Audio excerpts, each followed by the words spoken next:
It's gorgeous.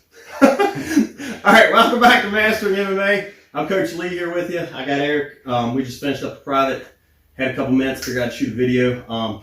A guy was asking the other day about how to attack the Americana from topside control. So I'm going to show a couple different ways to attack from topside control, the far side arm. We're going to do Americana, Kimura, and straight arm lock, which all kind of play together. So you'll see how it works out here in a minute. If you haven't yet, go ahead and hit that like button. You know you're going to want to like this thing, subscribe, hit the notification bell, all that fun stuff. We still got the giveaway going on. Check out that video. I'll post a link for it, and it'll be at the end of the video too. You can click, you can click on it and get in on that $200 giveaway. We're really going to have to push to make the numbers to make it happen. If that doesn't, I'll be doing another giveaway here sometime soon after that, I do believe. If there's something somebody wants to get in on, I'll have to think of a good idea of something that'll work out. But anyways, we'll jump into this. Eric's going to lay down for me. I'm going to take topside control.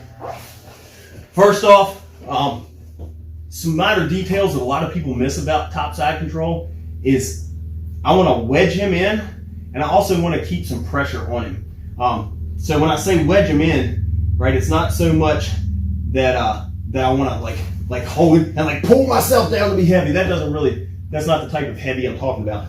I want to wedge him in so he can't move his hips well. Sometimes I'll wedge him in up here, but I want to limit mobility, right? Not just the ability of him to move me up, but the ability of him to move his body to create leverage.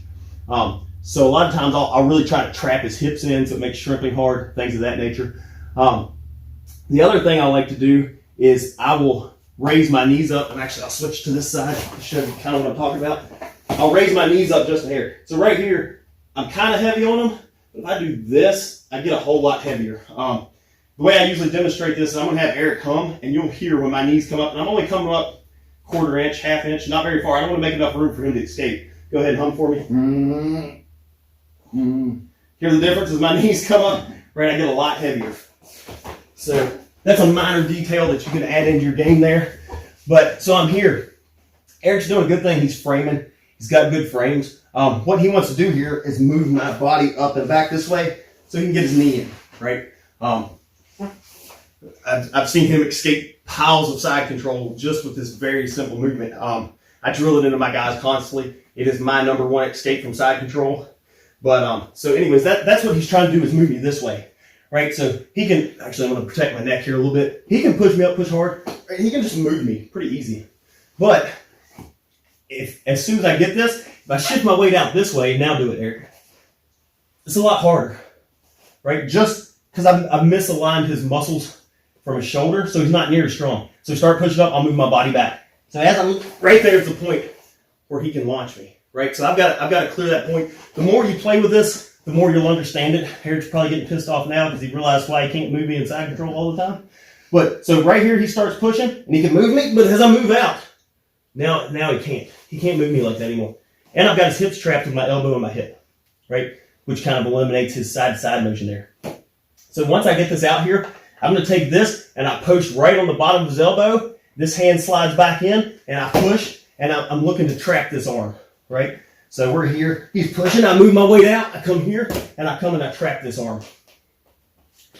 Eric doesn't want to get Americana. Very first thing he does usually is straighten his arm out, right? Everybody knows the Americana's coming.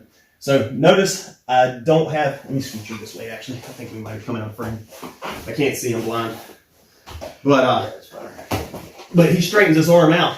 And if you notice, I don't have my thumb in here, right? But I've got my palm in front of his wrist, so he can't go that way with it, right? Try to take your hand over above your head, right? If he starts going that way, I come right back into this Americana. But he'll straighten it out. So a lot of times what I'll do here is I'll take and I'll push his hand this way and I shoot this underneath. I'm trying to get, and this one takes, you're going to have to play with your partners here. This one takes a little bit of a finesse to find the right spot to be able to put the pressure on.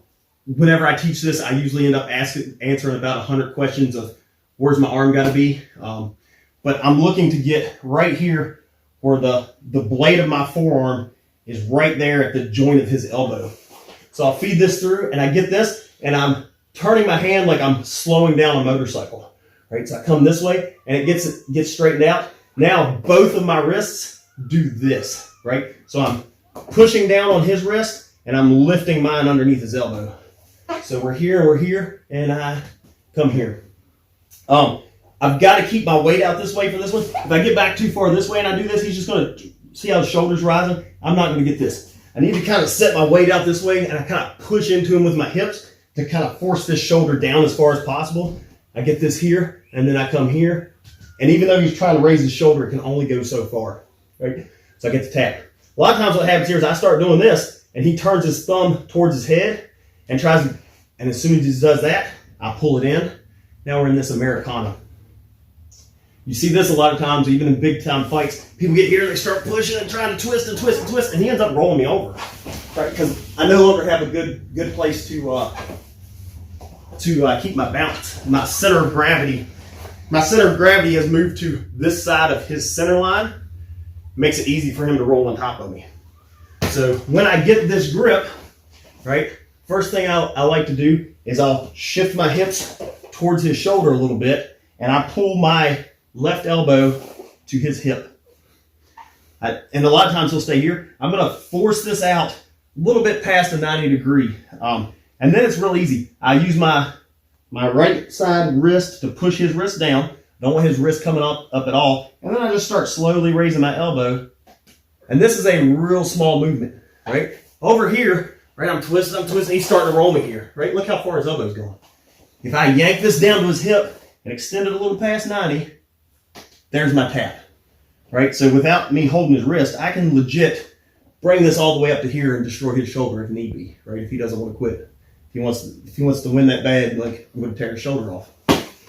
So once again, he's in here, right? He gets this good frame. I shift my weight out. I post here and I feed my hand through. So when I go down, I can get this way. If his hand comes out that way, that's fine. I've still defeated his frames. I've secured side control. I might not get the submission, or I might be able to catch this trap here. But I'm trying to catch his wrist as we come. If he straightens out, great, we come right into this, right? Notice I haven't shifted my weight, so he's getting his shoulder up. Once I shift my weight a little bit, there's my tap, or he's going to fight back here and get this. Sometimes when I drop this, right, when I come down, I'll land here, and I might have a really good grip where he can't straighten his arm out, right? So go ahead and straighten your arm out either way, right? I've got a good grip here. I'm kind of connected with his face neck area with my tricep, which makes it, he really can't come back this way at all. And I've got good grips all the way around his wrist, so he can't pull it that way very good. What I like to do here is a lot of times he'll keep this arm down, so I can't really get this through. So it's kind of personal preference, I'll either spider crawl my fingers underneath his arm, or I will ratchet strap my fingers. So I get in here and I kind of do this stuff and fight until I get it through. Once I get this, I pull this down, I shift my weight a little bit, I extend this some, I'm forcing his wrist to the ground, I lift my elbow, I get a tap with very little movement. So that's one way to get there. Next thing we're going to do is if he kind of wraps, he's holding me down, right? The first one, he was doing a real good escape.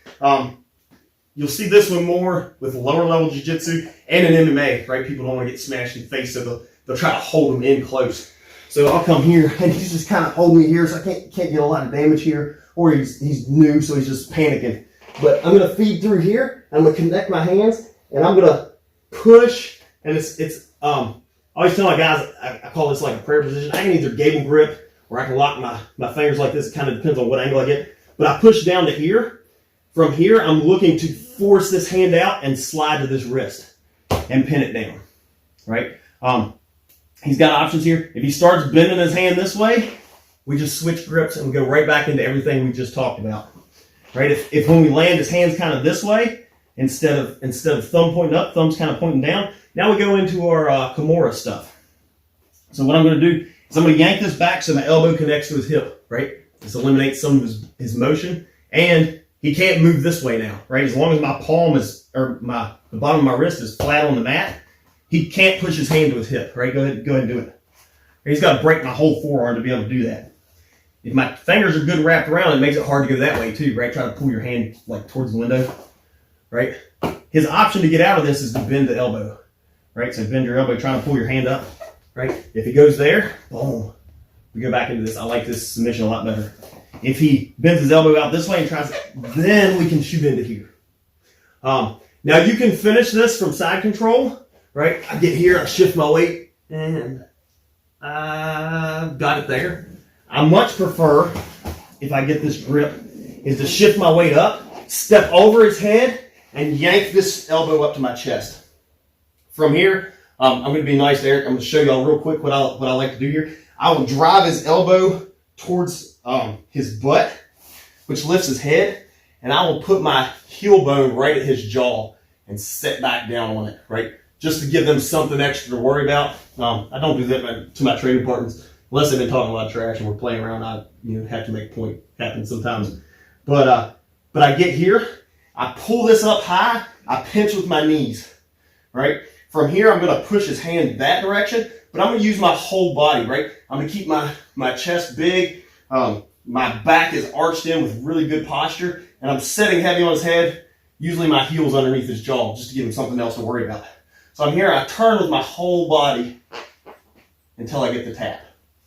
Okay? The more he can, or the lower this is, the further he can turn without getting that. The more I drag this up here, the less he can turn. Right? I want to take all the slack out of his tendons and muscles. So that's how we're going to finish that. We also, in this position, same thing. If I get here and he kind of straightens this out, I've got this exact same straight arm lock. Right? I shift my weight up here, and I get my tap. Sorry, I didn't realize your hand was trapped. But so it's the exact same thing. I got to find where I can get my blade of my forearm right at the elbow. I force his wrist down. I put weight near the shoulder. I get my tap. So that's some simple ways to do that. You got anything to add to that? No. Yeah, so that's what we got on hitting the Kimura's Americana's straight arm lock from side control. Obviously, there's a bunch of other options I'm not going to get into today. But hopefully that'll help out the guy that was asking about that the other day. If you haven't, join the Facebook group. Lots of information there. I post technique from lots of other coaches and fighters. We got a lot of humor in there, fun stuff. Get in the giveaway. There'll be a link at the end to click on that video to see how to get in that. And we've got merchandise for sale. We got Mastering MMA tank tops, t-shirts, hoodies. Go to Google, leave me a 5-star review, all that fun stuff. And we will catch you next time on Mastering MMA with Coach Lee.